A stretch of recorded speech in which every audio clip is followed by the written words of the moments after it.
Good morning all of you. Social science के अंतर्गत हमने इससे पहले हिस्ट्री के बारे में अध्ययन किया। आज हम जियोग्राफी के बारे में स्टडी करेंगे कि जियोग्राफी के अंतर्गत जो हमारा फर्स्ट लेसन आता है उसका अध्ययन करेंगे, the earth in the solar system. ये हमारा आज का टॉपिक है। तो सबसे पहले मैंने आपको कहा था कि जियोग्राफी क्या होता है। जियोग्राफी एक ग्रीक भाषा, ग्रीक वर्ड का जियो प्लस ग्राफी से बना है, जिसका अर्थ होता है पृथ्वी का वर्णन करना या पृथ्वी का अध्ययन करना ही जियोग्राफी कहलाता है। तो इसके अंतर्गत हम अपने सोलर सिस्टम के बारे में अध्ययन करेंगे। तो इसमें प्लैनेट्स भी आएंगे कि सन के अराउंड प्लैनेट्स किस प्रकार से परिक्रमा करते हैं, किस प्रकार से सर्कुलेशन होता है सन के अराउंड। तो ये हम अध्ययन करेंगे सोलर सिस्टम के अंदर। आपने देखा होगा जब शाम को सूरज ढल जाता है, उसके बाद अंधेरा होता है, तो हमें आसमान में तारे, जिन्हें स्टार कहा जाता है, दिखाई देते हैं। बहुत सारे स्टार्स दिखाई देते हैं। तो उन्हीं स्टारों में से एक स्टार है सन, जिसे हम सूरज कहते हैं। जो सन स्टार है, the sun is centre of the solar system. The sun alternative heat and light of the for the solar system कि सूर्य क्या है? एक सौर मंडल का केंद्र बिंदु है, एक तारा है जो कि अपनी लाइट से सभी ग्रह को प्रकाश पहुंचाता है, सभी ग्रह तक अपना प्रकाश का जो फोकस है वो पहुंचाता है। तो सूर्य के बारे में हम जानेंगे कि सूर्य के प्रकाश से पृथ्वी तक हमारा जो जीवन है वो चल रहा है। सूरज का प्रकाश नहीं होगा तो जीना असंभव है, इंसान जी नहीं सकता। आपने देखा होगा, आपने पढ़ा भी होगा साइंस के अंतर्गत जो प्रकाश संश्लेषण हमारे पेड़ पौधे को मिलता है, वो कहाँ से मिलता है? सूर्य से मिलता है। तो सूर्य का है एक बहुत ही इंपॉर्टेंट पार्ट है सोलर सिस्टम का और हमारी लाइफ का। तो इसलिए सूरज के सभी ग्रह तक प्रकाश पहुंचाना है। किसी भी ग्रह का अपना प्रकाश नहीं होता, वो सूरज के प्रकाश से चमकता है। चाहे आप चंद्रमा को ले, सूरज का प्रकाश चंद्रमा तक पड़ता है तो इसीलिए वो चमकती है। ये क्या है? सूरज के अंतर्गत आने वाली सभी प्रकार की क्रियाएं। तो सूरज, इनका 5000 बिलियन वर्ष इनकी उम्र कहा जाता है, ये माना जाता है लगभग। और जो ये पृथ्वी से इसकी दूरी है सूरज की, ये 15 करोड़ किलोमीटर दूर है। अब आप लगा सकते हैं आइडिया कितना दूर है ये, लेकिन अदर्स स्टार से नियरेस्ट है, तभी ये प्रकाश हमें दे रहा है। इससे भी बड़े बड़े स्टार है, लेकिन वो क्या है, उनकी डिस्टेंस बहुत दूर है पृथ्वी से। हमारी अर्थ तक सूरज की जो किरणें हैं उसमें पहुंचने में 8 मिनट लगता है टाइम। यह आपने नोट भी करना है और इसे ध्यान से सुनना है। ये आपका लेसन है, ये आपके एग्जाम में आएगा, इससे क्वेश्चन।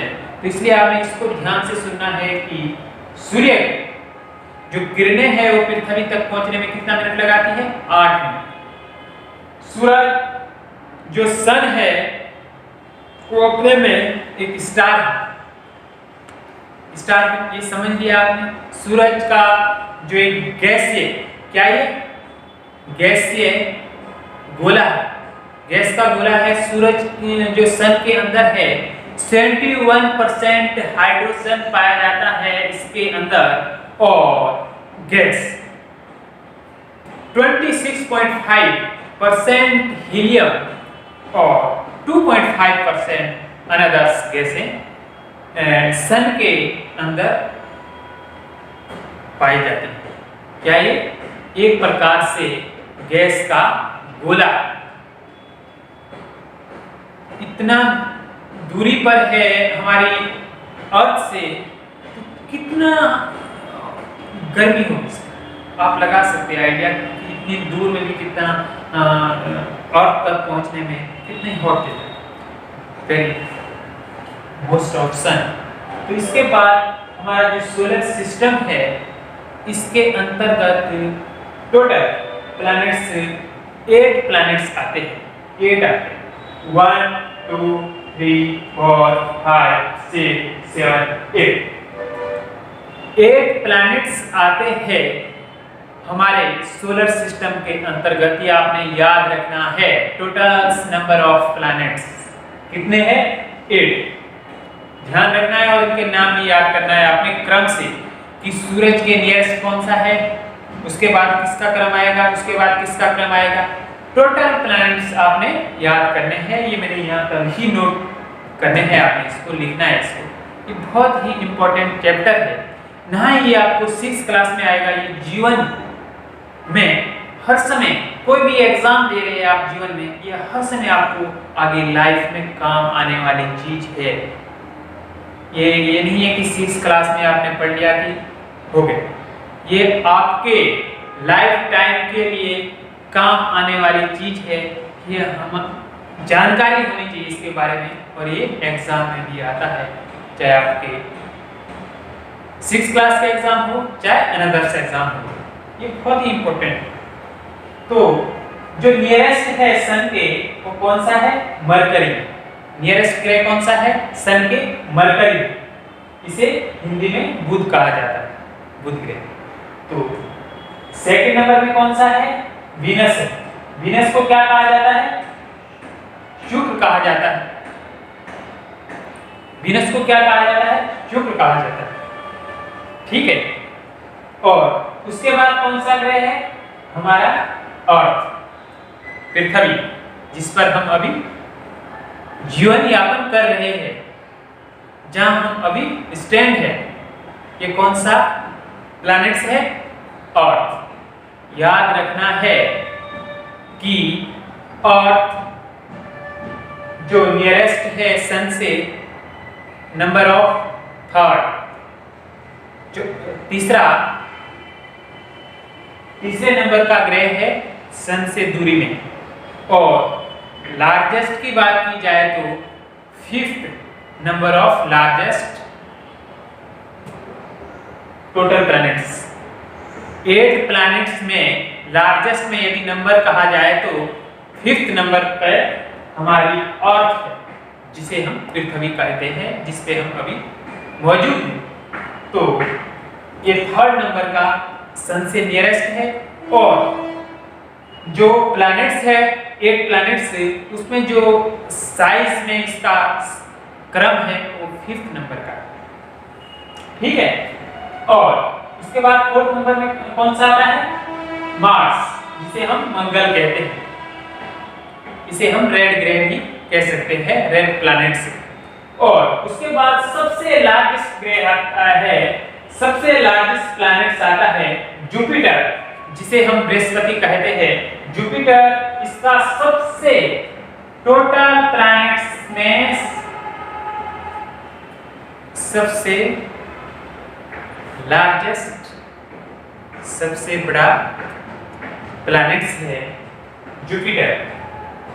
उसके बाद आएगा स्टार शनि, ये second number largest of planets. Total 8 planets में दूसरे नंबर में लार्जेस्ट में है ये। और उसके बाद आएगा आपका यूरेनस, जिसे हम अरुण कहते हैं, और उसके बाद आएगा हमारा नेपच्यून, जिसे हम वरुण कहते हैं। ये दोनों में हो गया, इंग्लिश में भी हो गया, हिंदी में भी हो गया। दोनों ही आपको इंग्लिश में तो आना ही चाहिए इसके टोटल्स नेम। मरकरी, वीनस और Mars, Jupiter, strainers, Uranus, Neptune, ये टोटल्स 8 प्लैनेट्स है। ये आपको आने चाहिए। टोटल 8 प्लैनेट्स के नाम आपको आने चाहिए और क्रम से आने चाहिए कि पृथ्वी कौन से नंबर में है, सूर्य के कौन से नंबर में है, ब्लू प्लैनेट्स ऑफ अर्थ, नीला ग्रह है, ठीक है। जो कि सबसे मेन हमारा क्या है, पृथ्वी है इसमें और सन। इसको हम बारीकी से अध्ययन करेंगे कि जो पृथ्वी है ये सूर्य के चारों ओर चक्कर लगाती है। क्या लगाती है? चक्कर लगाती है चारों ओर। टाइम कितने टाइम में लगाती है? 365 दिन और 6 घंटे के अंतर्गत ये एक साल में सूर्य के अराउंड क्या लगाती है? चक्कर लगाती है। सर्कुलेशन, जिसे हम इंग्लिश में कहते हैं क्या, 365 डेज और 6 आवर्स सन अराउंड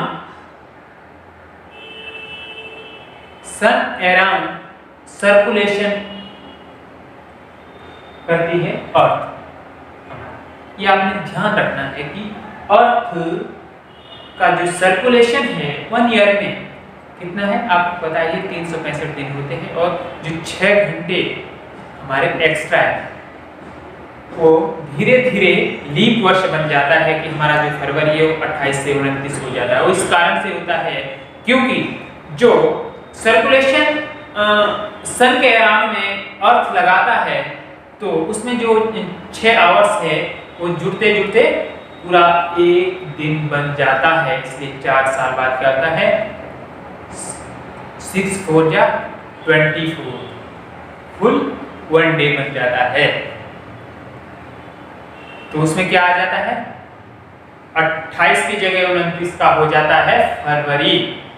ये आप समझने की कोशिश करिएगा, आपको ये भी सीख गए होंगे आपकी फरवरी क्यों होता है 28 कभी 29 का हो जाता है 4 साल के बाद। ये कारण है जो हमारे अर्थ है जो चक्कर लगाती है वो 365 और 6 घंटे में लगाती है। जो 6 घंटे बचते हैं वो 4 साल के अंतर्गत एक दिन बनाते हैं, इसीलिए हमारा फरवरी 29 का हो जाता है 4 साल के बाद। ठीक है, तो हमने टोटल प्लैनेट्स के नाम याद करने हैं और इसका अध्ययन करने हैं। हमें ज़्यादा आज रीडिंग नहीं करेंगे, इसके बारे में जितना कर लिया है इसको आपने याद करना है और हम इससे बारीकी से पढ़ेंगे आगे। जब आपको अभी 2 डेज के बाद आपको बुक्स मिलनी है और आप आराम से अपनी बुक्स में the earth in the solar system को पढ़ सकते हैं, बहुत ही अच्छे से पढ़ सकते हैं। आपको आराम से आप उसे अध्ययन कर सकते हैं और आसान भी हो जाएगा आपके लिए, क्योंकि मैंने ये पढ़ा लिया आपको कि सोलर सिस्टम क्या होता है। सोलर सिस्टम के अंदर 8 प्लैनेट्स आते हैं जो कि अराउंड सर्कुलेशन करते हैं इसका सन का। किस तरीके से करते हैं, जो हमारा ये मरकरी है, मरकरी 86 डेज में ये पूरा करता है सबसे गति से, क्योंकि नियरेस्ट है तो सबसे फास्ट ये अराउंड फॉर सर्कुलेशन सन के चारों ओर का चक्कर पूरा करता है 86 डेज में। अब देखिए थर्ड नंबर पे है हमारी अर्थ, तो 365 दिन लगते हैं इसको और 6 घंटे लगते हैं। तो बहुत ही इंपॉर्टेंट चीज है ये, बहुत ही मोस्ट है। सबसे पहले आपने इसको याद करना है, इसके प्लैनेट्स के नाम, उसके बाद आपने और चीज पर फोकस करना है। इसमें मैं आपको जो मेन है, जैसे सन है, अर्थ है, आपका मून है, मून मैंने नहीं लिखा है, जो हमारा मून है जिसे हम चंद्रमा कहते हैं, चंद्रमा, इसके बारे में मैं आपको पीडीएफ बना के सेंड करूंगा, उसको आपने नोट करना है। ये ध्यान से सुनिए आप इस वीडियो में। तो जो मून है हमारी चंद्रमा है, ये हमारे प्लैनेट्स में नहीं आती है, इसके अंतर्गत नहीं आती है, ग्रह के अंतर्गत नहीं आती है, आदर्श में आती है मून्स। जो इसका इसमें लाइट है, ये सन से इसे मिलती है, सन से इसे मिलती है। जो इसके बाद वाला वीडियो होगा उसमें हम पढ़ेंगे कि चंद्र ग्रहण और सूर्य ग्रहण कैसे लगता है, ये इसी के अंदर सोलर सिस्टम के अंतर्गत आता है, तो इसका भी हम अध्ययन करेंगे। ये जो हम मून्स के बारे में पढ़ेंगे कि इसमें क्या होता है, मून के अंतर्गत इसमें आपका दो चीज होता है, एक फुल मून होता है और एक न्यू मून होता है। फुल मून का मतलब होता है जिसे हम पूर्णिमा कहते हैं, फुल मून होता है पूर्णिमा, क्या होता है, पूर्णिमा होता है फुल मून, इसे हम पूर्णिमा कहते हैं हिंदी में। और एक होता है न्यू मून, क्या होता है, new moon, new moon. New moon को हम अमावस्या कहते हैं, पूर्णिमा और अमावस्या ये किस हिसाब से होती है इसके बारे में थोड़ा सा आपको बताता हूं। जो पूर्णिमा होती है, जिस दिन हमको चांद पूरा दिखाई देता है, उसे हम फुल मून कहते हैं, फुल मून या पूर्णिमा। और जिस दिन हमें चांद दिखाई नहीं देता है उस दिन को हम न्यू मून कहते हैं, अमावस्या। तो जो हमारा नेक्स्ट वीडियो होगा उसमें हम इस अध्ययन करेंगे कि चंद्र ग्रहण क्या होता है, सूर्य ग्रहण क्या होता है। तब तक आप इसे अच्छे से अध्ययन करें। ये हमारी लाइफ में, जीवन में हमारी ये जरूरत है, इसे हम जानना जरूरी है। हम देखते हैं रात को यदि हम देखेंगे तारे हमें टिमटिमाते हुए दिखाई देंगे, हम तारों का झुंड दिखाई देगा। टोटल किस कारण से हो रहा है, क्या चीजें कितने दूर है हमें ये आपके पृथ्वी से, तो ये हम कभी भी इमेज कर सकते हैं इसके बारे में। Thank you class.